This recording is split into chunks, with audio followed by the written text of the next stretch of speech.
So first of all, it looks like Dawn Staley gave out the most handshakes of any single person in the gym yesterday.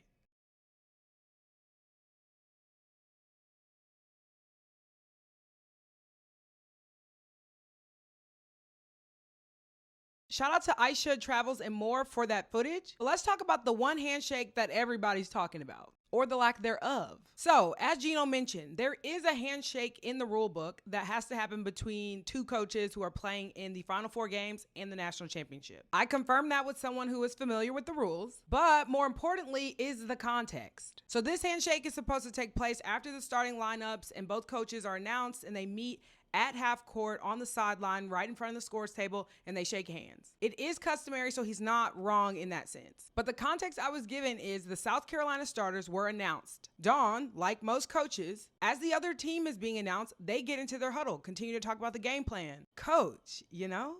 At that time, that was when the handshake was supposed to happen because their names were announced over the loudspeaker. Dawn was not there. Gino says he waited for 3 minutes. Dawn forgot about this moment. And that is what that clip from last year of Gino with his hands outstretched, telling her to come and he's giving her a hug and they have that little moment at half court.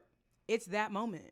So I don't know if he was upset that it happened 2 years in a row and she didn't remember, but I'm not sure why he felt so disrespected. When you're in the huddle, your back is to everyone. As far as she's concerned, her team is the only thing that is important in that moment. So I can totally see why she would not have noticed that Gino was standing at half court. Anyway, seems like an absurd thing to take issue with at that given moment. So yeah, that's the context, and hopefully this is the last we'll be talking about it. But like Dawn said, she will address it. It just will not be today because she is focused on a national championship. And you know what? Period.